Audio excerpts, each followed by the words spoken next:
Good evening, class. My name is John Record. I'm an instructor here with Tri-Community Fire Department. Tonight we were going over SCBA, the airway pathway through the SCBA, and some of the breathing techniques involved with wearing the SCBA, specifically skip breathing. Our objectives today is that I want you guys to be able to go out and, with some certainty, be able to tell someone, like a civilian or another firefighter, roughly how your SCBA works, where the air goes, how it works, and how it goes through the system. I also want you to be able to demonstrate and explain the skip breathing method to another firefighter or a civilian, and why they're important to you. References tonight, we'll be using information from the fundamentals of firefighter skills.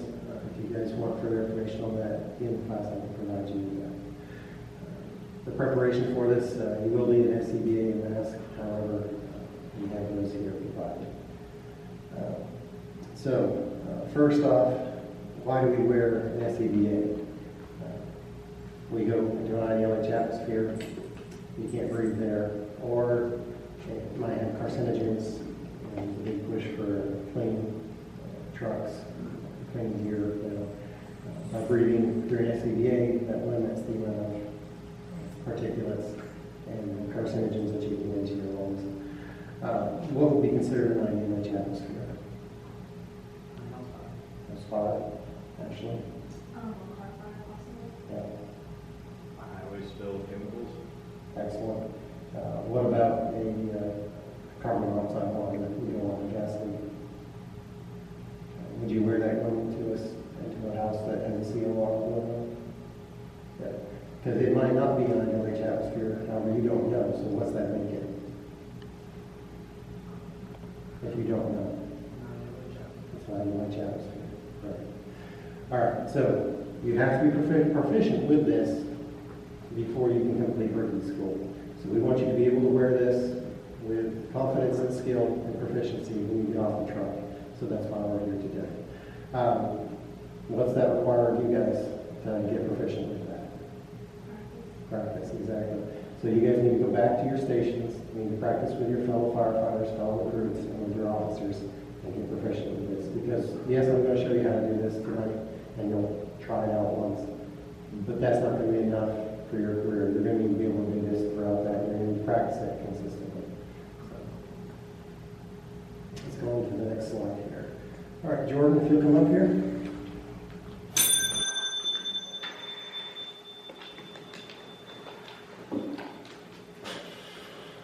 All right, Jordan. We are in a Firehawk MSA SCBA. The part that holds the air is your air cylinder right back here.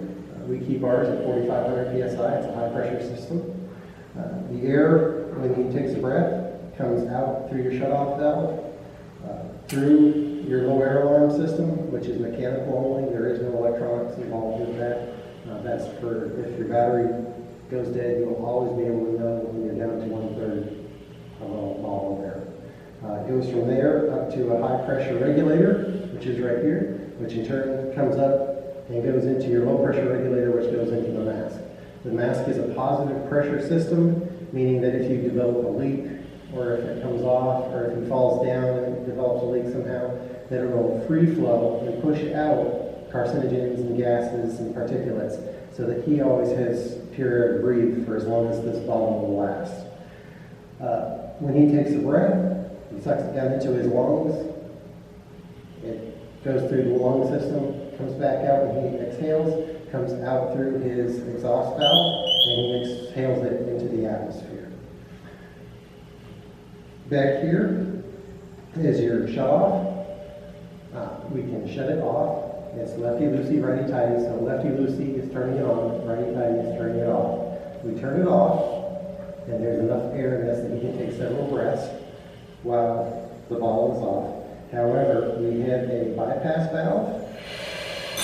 This will clear it out, and then we pull these, close the bypass, and it slides up off. Right here, we press these, and those are the clicks that click into the system. So it runs down the rail and up into the system. And we'll try not to choke Jordan. He has an electronic readout that tells him how much air he has in the system. and he also has an analog gauge here telling him how much air he has left. So he has two gauges on here, electronic and analog. So even if the battery system fails, the analog system will stay working. He has two emergency ports. These right here are for coming up with a RIT bag, which you'll find out more about in rookie school, and hooking in a larger bottle so that he can breathe longer off of this SCBA system. He has one there, turn around for me, and he has one here. All right, either one they can hook up with a larger bottle and continue to breathe on. All right, go ahead and turn around for me. We also have a buddy breathing system right here, where someone else can come up with their attachment and hook in, and they can share a bottle. If he has a full bottle and they have nothing, they can get out of the house together if they stay close.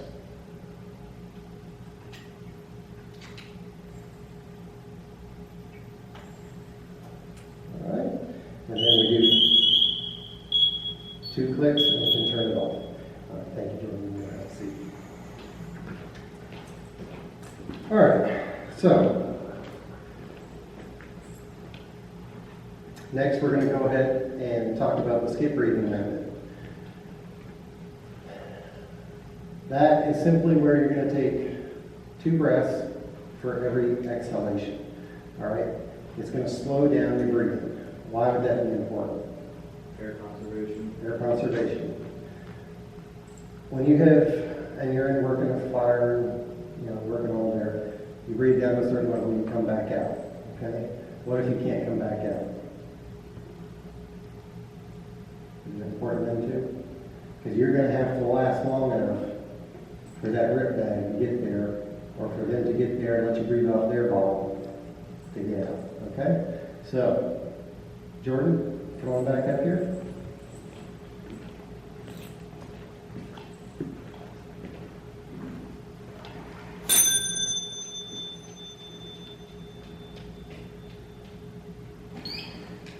All right, so skip breathing is simply where he takes a small breath, pauses, takes in the rest, fills the lungs, and then does a long exhalation. This should take about 5 to 6 seconds. All right, go ahead and just take a short breath.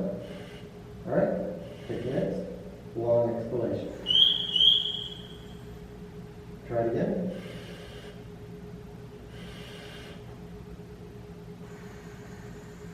And that's skip breathing. So it's slowing down, because you're consciously thinking about it, it's slowing down your breaths per minute.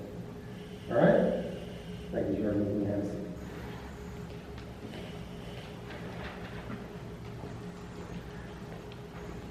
All right, so to finish off with learning the system, learning the pathways. Why else is that important to learn those pathways?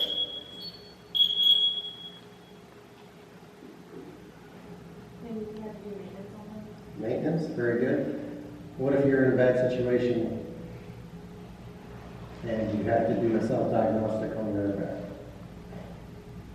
If you know the pathway of the air in your system and you know what everything is doing, you can track that pathway right down, and if you see something that's amiss, you can try to remedy the situation if possible.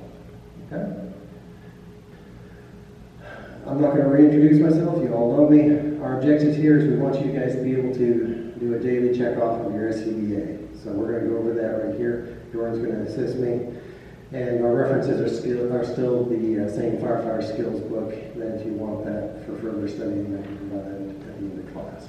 So at the end of class, I want you guys to be able to go on and do this back at your stations. And we'll have a check-off for you guys to do that so that you're up to snuff all on that and are able to do that after you leave here. So we'll go over it on the PowerPoint, and then we'll continue on, and we'll link check you guys in the next CBA, and we'll do it in the classroom as well. Okay? So, first off, we check the backpack and harness straps. That's right here. At our department, we like to have all our straps fully extended. when they're being stored on the truck. Pull them all out.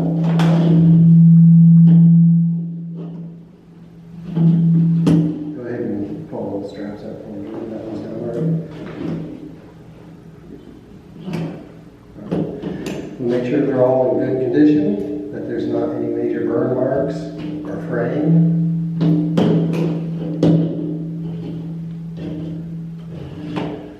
All right, we turn on the airbag.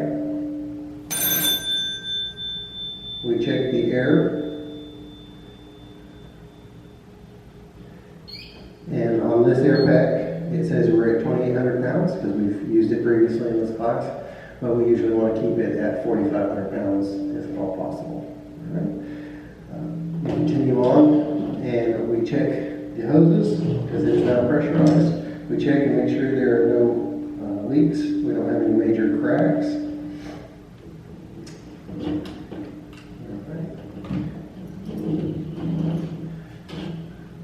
All right. We check that the pass device is working. We check the panic mode. It works. Turn it off. We need to make sure that it works if we're not touching it. So we're just going to let that sit for just a minute. Why is this all important, Matthew? Very good. What else is also good? Like checking this off all the time for you.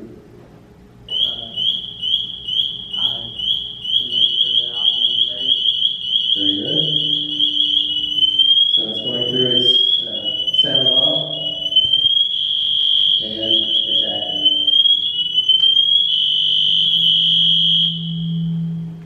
All right. So by checking this off many times, yes, it helps to make sure you're safe. But if there's an emergency situation and you've checked this air pack off 100 times, how much more likely are you to make sure that this air pack's functioning in a very quick and efficient manner? Or to figure out what's wrong with it in a very quick and efficient manner? Matthew?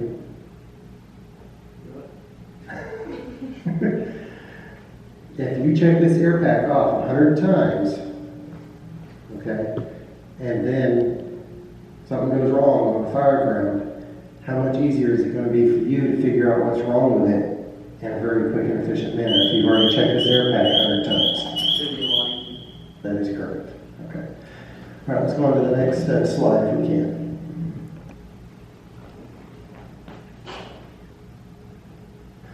All right, the next step will be to check our face mask. Put that up for me.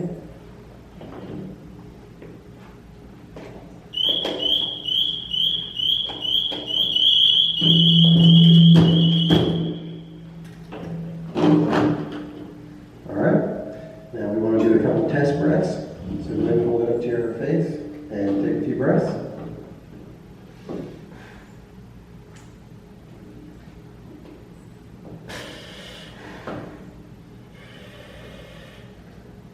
All right.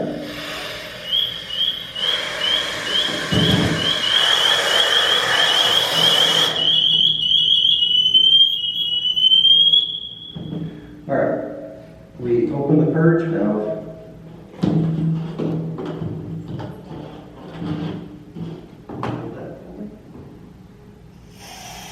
Make sure that's working. We turn this off.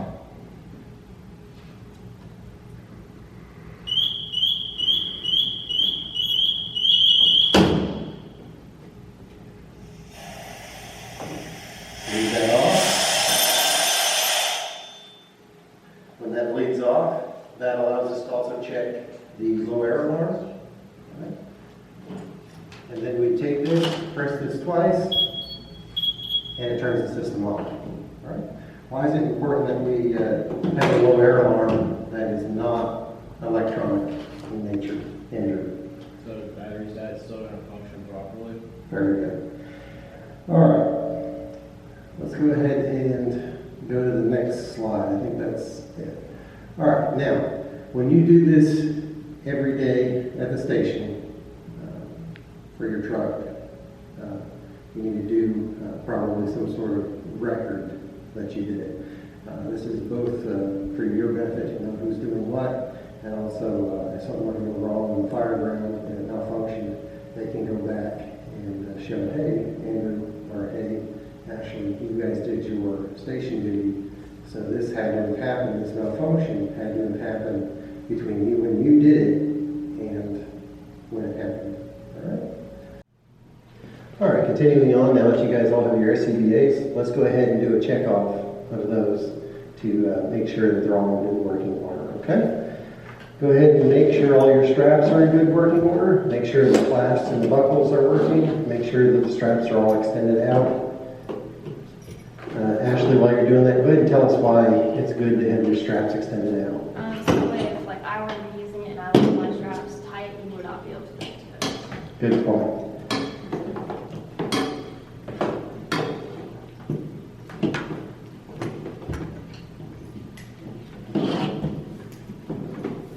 What's another reason, Matthew, that it's good to always check your straps? Make sure there's no fraying. Okay, very good. What do we use our air packs for sometimes in emergency situations? It's honest. That is correct.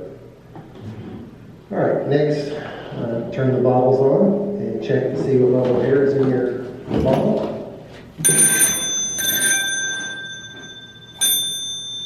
All right, and we usually like to see our bottles around 4,500 psi here.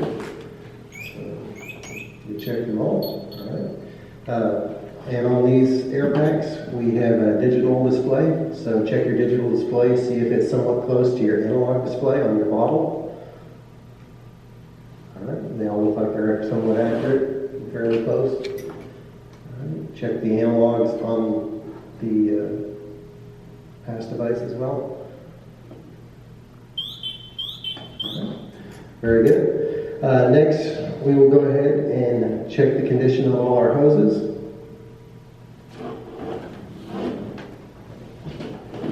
Checking for any cracks, looking for air, pinhole leaks, that sort of thing.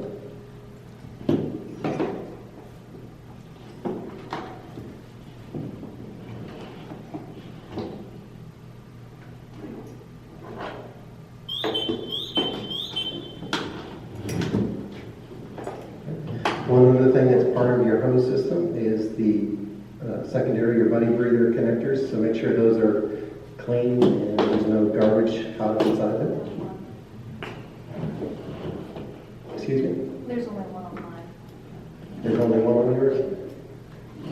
There's one. Okay. So yours, that's an emergency, that's for your RIP, the universal connection. Your buddy breather is actually this one. Okay. So go ahead and take the cap off that.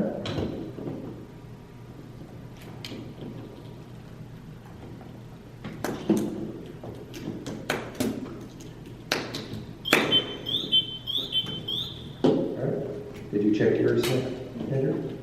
Okay. Make sure that it hooks in, connects. It hooks in on the left.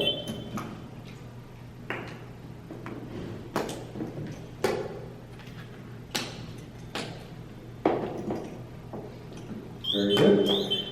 All right. Now go ahead and activate your pass devices.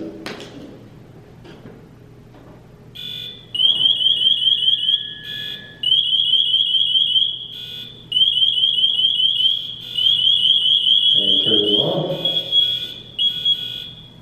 All right. Now go ahead and let them slowly activate without touching them.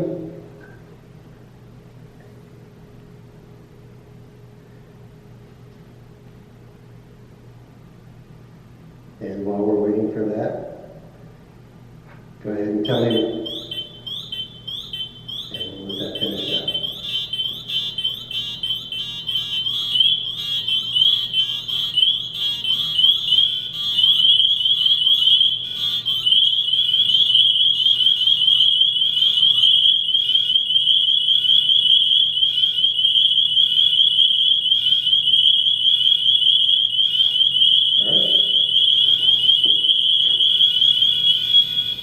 Very good. Now go ahead and turn the bottles off and check your, well, actually correction, hook up your masks and take some test breaths make sure that they're all working correctly.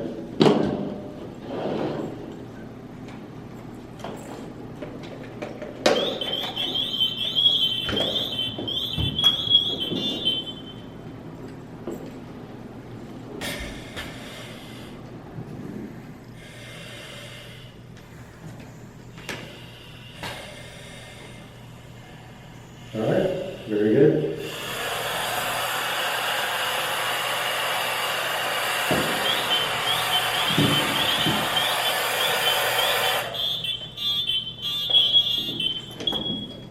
All right, now we've got them, they're no longer free flowing. Take the red purge valves, crack them open. All right, close them. Now go ahead and turn the bottles off.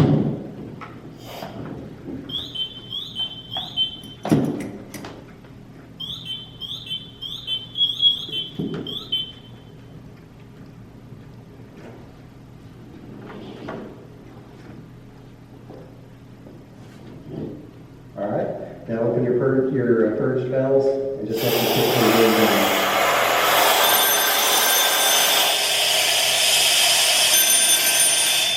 All right. Make sure you close the purge valves. Are the purge valves closed? All right, very good. Turn the packs off so that they don't keep alarming.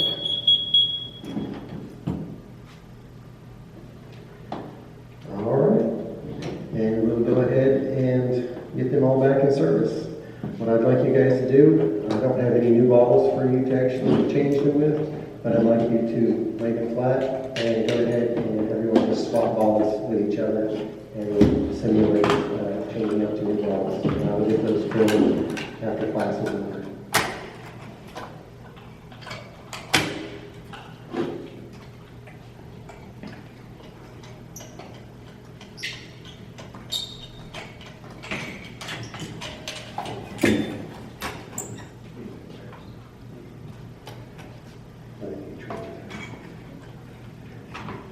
All right, and one thing you need to check before you put that on is you need to check your O-ring. All right, that looks good.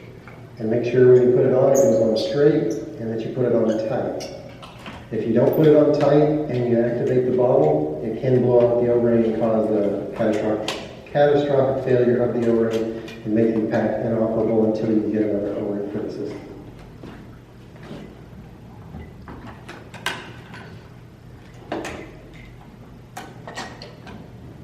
All right.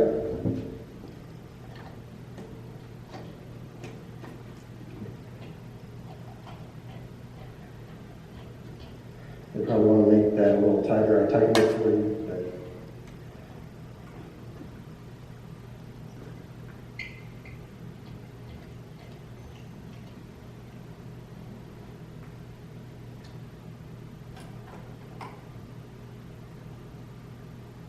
But very good.